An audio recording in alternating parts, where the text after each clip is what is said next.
तो देखिए, हम लगातार उत्तर प्रदेश का जिक्र कर रहे हैं, उस पर बातचीत कर रहे हैं कि हर सियासी पार्टी अपने अपने स्तर पर लगातार अपनी रफ्तार को धार देने की कोशिश कर रही है और कौन इसमें बाजी मारेगा। इसके साथ साथ जरा आप ये देख लीजिए 7 तस्वीरें। दरअसल बीजेपी आज बड़े स्तर पर जन विश्वास यात्रा अलग अलग 6 जिलों से निकाल रही है। जेपी नड्डा अंबेडकर नगर में, राजनाथ सिंह झांसी में, स्मृति ईरानी गाजीपुर, शिवराज सिंह चौहान बलिया, नितिन गडकरी बिजनौर और योगी आदित्यनाथ मथुरा में मौजूद रहेंगे और यहां से सभी जन विश्वास यात्रा को हरी झंडी दिखाएंगे। इसके जरिए लोगों तक सीधे कनेक्ट होने की कोशिश में बीजेपी।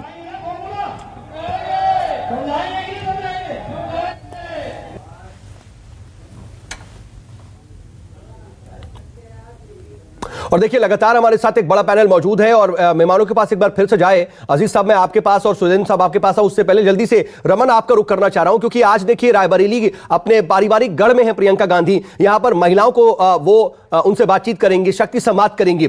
कितनी धार मिल पाएगी प्रियंका गांधी के अभियान को?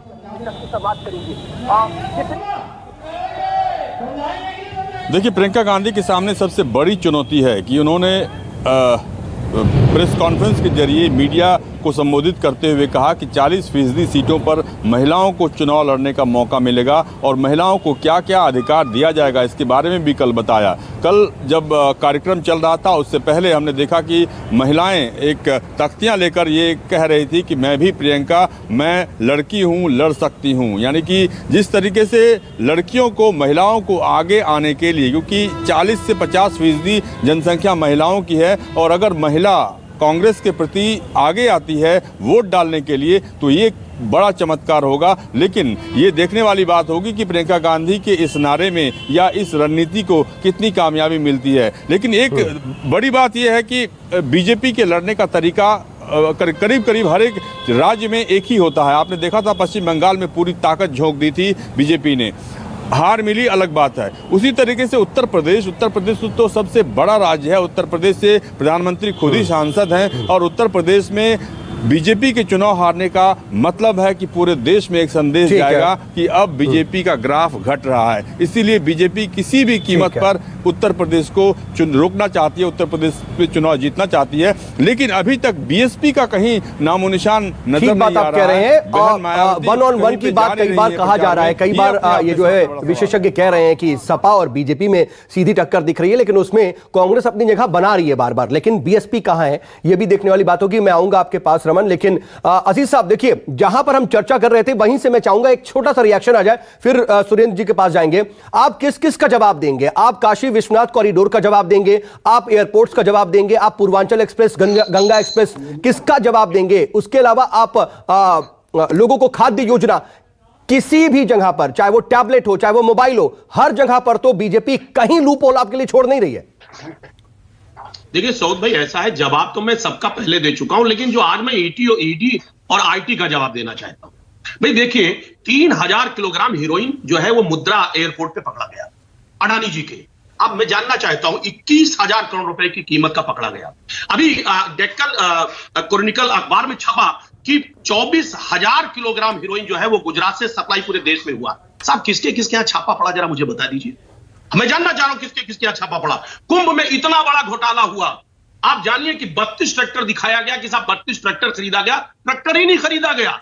अधिकारियों को 2.5 साल का मौका दे दिया गया, मंत्रियों को 2.5 साल का मौका दे दिया गया, 10 ड्रोन दिखाए गए। नहीं अजीज साहब देखिए, ये जो है ना एक सियासी आरोप है, इसमें अभी कोई फैक्ट्स नहीं है ना, ये साबित नहीं हुआ है। सुनिए ना सऊद भाई, अरे सुनिए ना, ये कैग मेरी बात सुनिए, सीएजी का रिपोर्ट है ना, मैं कोई अपनी तरफ से नहीं बोल रहा हूं, ये आरोप नहीं, मैं नहीं लगा रहा हूं, इनकी संस्था है वो लगा रही है, वो बता रही है, कैग की रिपोर्ट बता रहा हूं ना मैं आपको, ये कैग की रिपोर्ट है। मैं जानना चाह रहा हूं क्या कि उस पर कार्रवाई क्या हुई, कितने अधिकारियों के यहाँ छापा पड़े। मैं इस पर जवाब ले लूंगा, लेकिन सुरेंद्र जी के पास आता हूं पहले। सुरेंद्र जी, ठीक है अजीज साहब, को देखते हुए जिस कदर बीजेपी तिलमिलाई हुई है और आईटी का इस्तेमाल कर रही है, जनता 2022 में सबक सिखाएगी। ठीक है सुरेंद्र साहब, माफी के साथ थोड़ा लेट आपके पास आ पाया हूं क्योंकि ब्रेक पर भी जाना पड़ गया, लेकिन सवाल बहुत सीधा सा है कि आप आधी आबादी के भरोसे नजर आ रहे हैं, महिलाओं को साधने की कोशिश कर रहे हैं और रही सही कसर जो है वो हिंदू और हिंदुत्व में बांटने की कोशिश कर रहे हैं। क्यों आखिर आप जब पोलराइज की बात करते हैं तो इस नारे में आपको पोलराइजेशन नजर नहीं आता है? बहुत शुक्रिया सऊद भाई, आपकी नजर हम लोगों को पड़ी। अच्छी बात है, थोड़े दिनों बाद और अच्छी पढ़ने लगे, बैठाए रहिए, कोई बात। सच बात यह है, 3-4 बातें बड़ी महत्वपूर्ण है। पहली चीज, उत्तर प्रदेश में हम कोई पोलराइजेशन न करते थे, न करते हैं, न करेंगे, क्योंकि ये संविधान विरुद्ध। भारतीय जनता पार्टी और ओवैसी जी बहुत है पोलराइजेशन करने के लिए, एक इधर से करेगा, एक उधर से करेगा, एक दूसरे के पूरक हैं, ये लोग कर रहे हैं। आज इनकी जन आशीर्वाद यात्रा निकल रही है 6 जगह से, जनता का क्या रिस्पॉन्स मिलेगा वो भी आप भी नजर आ जाएगा। जो जो काम इन्होंने किए होंगे, जनता लट लिए खड़ी है 70 लाख रोजगार के लिए, जनता लट लिए खड़ी है कि महिलाओं का जो अपमान हुआ है, जनता लट लिए खड़ी है, जो खाद नहीं मिल रहा है किसानों को, और तो आत्महत्या लोगों को करनी पड़ रही। रही बात कांग्रेस पार्टी की, तो हम तो ऑलरेडी जनता के सहारे और जनता के गठबंधन से चुनाव लड़ रहे हैं, और जनता के गठबंधन में हमने महिलाओं को प्रमुख स्थान दिया हुआ है, क्योंकि परिवार की मुखिया महिला।